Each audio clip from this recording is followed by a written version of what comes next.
Համբարձում Մաթևոսյան, համեցեք ման։ Շնորհակալություն մեծարգո պարոն վարչապետ, կառավարության հարգելի գործընկերներ, կառավարության հարգելի անդամներ, քանի որ պարոն վարչապետ COP17-ի համաժողովին մնացել է շուրջ 2 ամիս, նախքան բուն հարցին անցնելը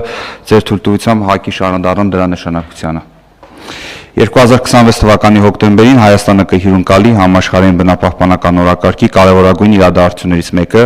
ՄԱԿ-ի կենսաբանական բազմազանության մասին կոնվենցիայի կողմերի 17-րդ համաժողովը COP17-ը։ Համաժողովին կմասնակցեն կոնվենցիայի անդամ 196 երկրների ներկայացուցիչներ եւ տասնյակ հազարավոր մասնակիցներ ամբողջ աշխարհից։ COP17-ին կնախորդի նաև առաջնորդների գագաթնաժողովը, պետությունների, կառավարությունների եւ միջազգային կառույցների ղեկավարների բարձր մակարդակի մասնակցությամբ, որի շրջանակում նախատեսվում է ընդունել երկրի վերակյանքի պահպանման համար խորագրով Երևանի հռչակագիրը։ COP17-ն առանձնահատուկ նշանակություն ունի նաև նրանով, որ Հայաստանում իրականացվելու Կումնիկ-Մոնտրեալի կենսաբազմազանության գլոբալ շրջանակի իրականացման առաջընթացի առաջին համաշխարհային գնահատումը։ Հայաստանի համար սա բացառիկ հնարավորություն է ամրապնդելու մեր երկրի դերակատարումը միջազգային բնապահպանական գործընթացներում եւ աշխարհին ներկայացնելու Հայաստանի բնապահպանական օրակարգն ու հարուստ կենսաբազմազանությունը։ Այժմ անդրադառնամ նախագծին։ Քանի որ կազմակերպչական ծախսերը նախապես մանրամասն նկարագրել եւ հաշվարկել հնարավոր չէ, ուստի համաժողովի կազմակերպիչների հետ կնքվել են շրջանակային պայմանագրեր։ Կազմակերպչական աշխատանքներն ամբողջությամբ իրականացում են ըստ Հայաստանի Հանրապետության եւ Միավորված ազգերի կազմակերպության միջև կնքված հյուրընկալ երկրի համաձայնագրի։ Նախագծով ներկայացված համաձայնագրի ընդհանուր գումարը կազմել է շուրջ 2 միլիարդ 640 միլիոն դրամ, որի շրջանակներում կազմակերպիչն ապահովելու է համաժողովի անցկացման համար միջազգային ստանդարտներին համապատասխան ընդհանուր 5400 քառակուսի մետր տարածքով 4 վրանների վարձակալությունը, ինչպես նաև ձեռք է բերվելու կահույք, սարքավորումներ եւ տրանսպորտի ծառայություններ։ Նման շրջանակային համաձայնագրեր առաջիկա մելի կներկայացնենք կառավարության քննարկմանը համաժողովը բարձր մակարդակով կազմակերպելու եւ անցկացնելու համար։ Խնդրում եմ հավանություն տալ ներկայացված նախագծին։ Շնորհակալություն։ Շնորհակալ եմ,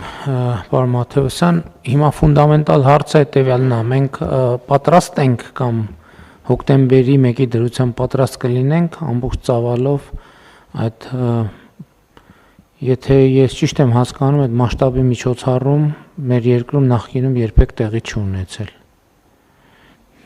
Պարոն վարչապետ, ճիշտ եք հիշում, ոչ ծավալներով, այսինքն մասնակցության թվով մենք նման մասշտաբի միջոցառում Հայաստանում չենք անցկացրել, նաև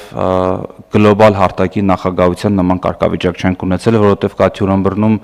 որ մենք ուղղակի հյուրընկալում ենք COP-ը, այնինչ մենք հյուրընկալում ենք COP-ը եւ եւս 2 տարի ժամկետով մինչեւ 2028 թվականի հոկտեմբերը նախագահելու ենք։ Հայաստանը արդեն իսկ համարվում է ամենակենսաբազմազան երկրներից մեկը աշխարհում եւ կենսաբազմազանության օջախներից մեկն է հանդիսանում առհասարակ, բայց COP-ը հյուրընկալելով եւ նախագահելով մենք արդեն իսկ կդառնանք նաեւ գլոբալ որոշումների կայացման կենտրոններից մեկը։ Միջոցառման համար նախատեսված աշխատանքները դեռ շարունակվում են, շատ աշխատանք կա անելու, բայց վստահ եմ մենք ժամանակին շենքը կավարտենք, կհանձնենք նաև այլ կազմակերպչական հարցեր, քանի որ միայն շինարարությունը չի։ Հիմա հարգելի գործընկերներ, նախ արդեն ասեց նախարարը, որ սպասվում է 10,000-ից 15,000 մարդու մասնակցություն, համենայն դեպս սովորաբար այդ միջոցառումների միջին մասնակցությունը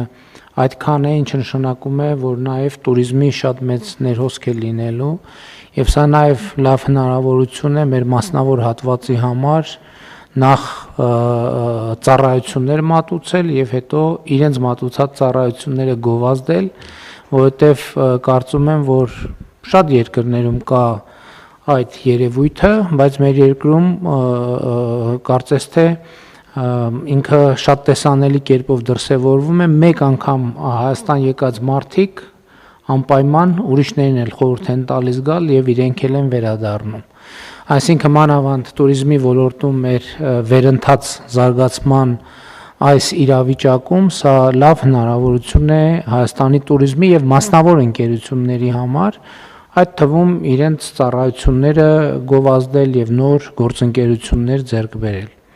Հաջորդը մենք ըստ էության կազմակերպչական աշխատանքները ֆինանսավորել ենք պետական բյուջեից, բայց ներդրումների հիմնական ուղղությունը եղել է մասնավոր հատվածում եւ մասնավորապես մենք մեծ ներդրում ենք արել Մերիդիան կենտրոնում, բայց նաեւ այդ ներդրումների դիմաց մենք նաեւ ձեռքբերում ենք ունեցել եւ մասնավորապես այս որոշումների արդյունքում առաջիկա 8 տարվա ընթացքում մենք 8 տարվա, պարոն Մատուցյան։ Պարոն վարչապետ, մենք Meridian Expo կենտրոնի հետ կնքել ենք ծառայությունների մատուցման պայմանագիր, այն պայմանով, որ ինքը շինարարական աշխատանքները կիրականացնի ՄԱԿ-ի պահանջին համապատասխան։ Դրա փոխարեն մենք փաստացի վարձակալում ենք որպես ծառայության պայմանագրի մաս 2026 թվականը ամբողջությամբ